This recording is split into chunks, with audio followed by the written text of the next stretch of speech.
форте, модерато, рапид. Я, может, о музыке сейчас? Нет. Я о разных формах лекарственных средств, препаратов. Иногда вы покупаете упаковку в аптеке и смотрите. На ней написано, например, налгезин форте, ксифакам рапид, магний B6 форте. Давайте разберемся, что это означает и в целом, как работают разные лекарственные средства и насколько эффективны могут быть капельницы, уколы, мази, таблетки, которые вы принимаете per-ос, пероральным приемом. Вот тема нашего сегодняшнего ролика. И начнем мы с самого простого. Таблетки. Мы уже неоднократно обращались к этой теме на YouTube-канале. Каждый из нас страдал от боли. Вот если вам хочется избавиться от нее очень быстро, то обратите внимание на упаковку. Там должна быть надпись либо рапид, либо форте. Почему? Дело в том, что когда производитель указывает на упаковке вот это слово, например, форте, это означает, вероятнее всего, более высокую концентрацию лекарственного средства. Ну, разберем на примере того же налгезина. Есть просто налгезин и налгезин форте. Молекула-то сама напроксен. Это международное непатентованное название. Напроксен выпускается разными компаниями. Ну вот, например, мы взяли налгезин 275 мг напроксена и налгезин форте 550 мг того же самого напроксена. Действуют они по-разному. И 550 мг дважды в день – это дозозависимый эффект при серьезной патологии. Ревматоидный артрит, подагра, сильная боль.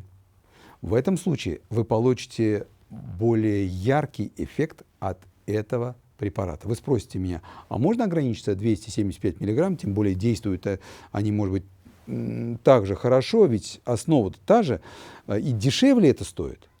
И я скажу вам и да, и нет. Мой принцип – это максимально быстро избавляться от боли, если мы говорим об этом частном примере.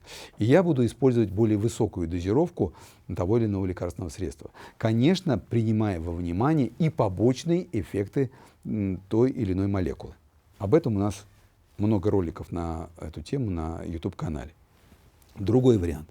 Так называемые рапидные формы. Рапид. Ну, например, ксифакам рапид. Это означает, что препарат, в отличие от других форм того же ксифакама, действует максимально быстро и сопоставим, внимание, с быстротой действия с инъекцией, с уколом. Обсуждая формат препарата с приставкой форте, надо сказать, что бывают ситуации, когда форте означает не только дозировку лекарственного средства, но и определенную форму, вид молекулы, которые используются. Ну, особенно, кстати, когда мы говорим, например, о магнии. Там есть разные препараты магния, и производители используют в названии препарата именно вот эту приставку форте, желая подчеркнуть, что это определенная форма лекарственного средства. Вот очень часто пациенты ошибочно думают, я выпил таблетку, и она будет долго действовать. Действительно, такой эффект есть. Но когда мы видим научные исследования на тему сравнения инъекционной формы и так называемой формы рапид, то видим, что время наступления эффекта сопоставимы и в уколе, и в рапидной форме. Потому что оно сделано таким образом, что максимально быстро растворяется и действует очень быстро. Еще возможность того, как чтобы быстрее заработал препарат, это выпить его натощак, на голодный желудок. И вот тут кто-то скажет, ой-ой-ой, я лучше сделаю укол, потому что вот, например, НПВС, нестероидное противовоспалительное средство, я слышал, что он действует на сердце, на желудок, на почки, на печень, а если я выпью этот препарат, то уж точно он будет разрушать слизистую моего желудка и приведет к язве. Я спешу вас огорчить. Как бы вы ни вводили в свой организм нестероидное противовоспалительное средство, через кожу, через мазь, per-ос, per-ректум или в инъекциях, эффект одинаково системный. То есть, другими словами, форма введения НПВП она не определяет степень развития побочных эффектов. Вернее, могу сказать, что самым безопасным, как ни странно, будет как раз пероральный прием. Почему? Давайте поясню. Вот мы делаем укол в ягодицу. Ну, во-первых, для большинства из вас сделать самому себе укол – это целая мука мученическая. Ну, редко кто может взять, так знаете, оп, и засадить себе укол в ягодицу, вонзить себе иголку. Нужен кто-то, чтобы кто-то сделал этот укол, причем сделал это правильно, в то самое место, куда надо делать укол. Второй вариант. Если вы неверно сделали укол, ну, например, несоблюдение правил антисептики, да, то может развиться абсцесс. Это частая проблема в случае, когда вы нарушили правила введения препарата с помощью инъекций, ну, не протерли кожу, скажем, да, или схватились за шприц, за иглу грязными руками. Это верный путь к абсцессу. Теперь следующий вариант. Кожа. Вот уж любят пациенты намазать на больной сустав всякие мази с теми же НПВП. И считают, что это более безобидный вариант введения препарата в свой организм. Ну, на самом деле, я же на кожу только намазал. На самом деле, кожа – это тот же самый орган, обладающий разной степенью всасывания. И каждый из нас с вами, ну, скажу такую банальную вещь, имеет абсолютно разную кожу, и степень всасывания лекарственного средства у нас у каждого разная. И мы не можем прогнозировать, насколько быстро будет всасываться этот препарат. Более того, не надо обмазывать себя полностью, там, всю конечность этой мазью, потому что вы таким образом можете непрогнозируемым образом создать высокую концентрацию НПВП, то есть создать высокую дозу НПВП в вашем организме. А это тоже опасно. Следующий вариант. Перректум чаще всего используют у детей, и это путь введения тоже существует, он реже используется у взрослых.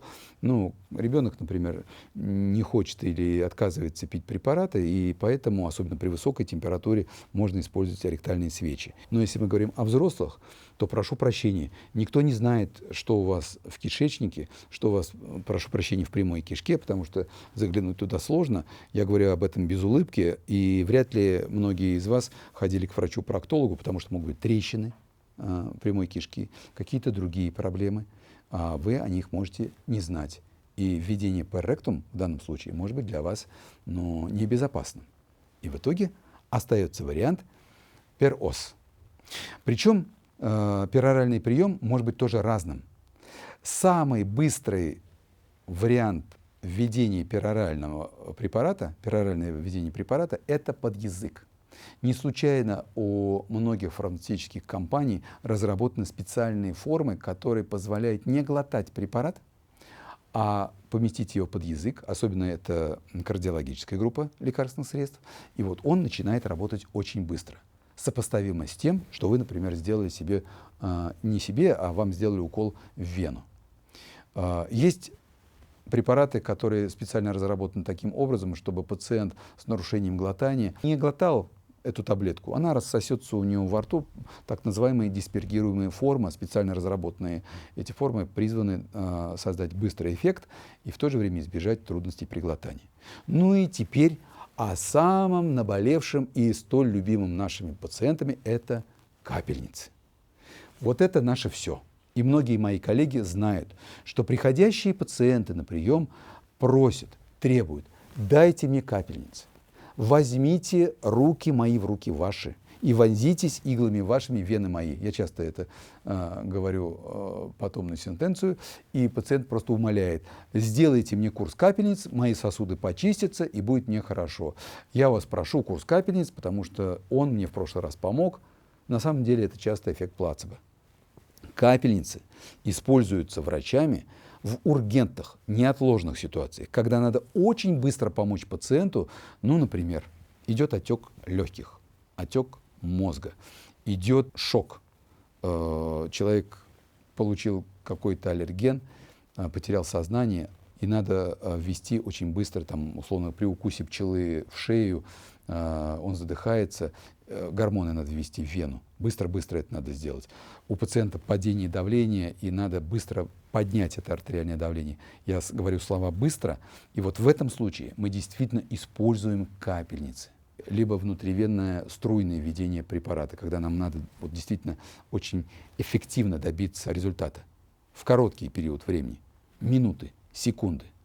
Но никак не капельница, когда человек, знаете, получает ноотропы, нейропротекторы, неведомые препараты и непонятные для доказательной медицины, которые чистят сосуды у человека в течение 10-15 дней. Это полная ерунда. За 10-15 дней вы, прошу прощения, сосуды свои не почистите, потому что вам надо последить за своими липопротеидами, за холестерином, правильная диета, питание, физические упражнения, хороший сон. И это месяцы и годы правильного отношения к своему организму. А не так, 10 дней покапался, мне стало хорошо, голова просвежела, именно так, просвежела, говорят наши пациенты, и он пошел домой. Почему? Плацебо-эффект здесь есть. Поэтому не стоит злоупотреблять капельницами и придавать им сверхценное значение в системе терапии. Да, капельницы мы используем и при серьезной патологии. Химиотерапия у онкологических пациентов. Введение моноклональных антител у пациентов с ревматической патологией, ревматологической патологией. Это в неврологии, например, рассеянный склероз, когда мы действительно через инфузомат, специальные системы в течение нескольких часов вводим моноклональные антитела пациенту именно в вену. Но это редкая ситуация. Чаще всего пациент в поликлинике, на амбулаторном приеме и в стационаре просит: дайте мне капельницы. В заключение моего короткого рассказа о путях таблетки, препарата, все-таки уповайте не на капельницы, уколы, а на правильный системный подход, который вы можете использовать вместе с вашим лечащим врачом. Вовремя обращайтесь к врачам, берегите себя, будьте здоровы.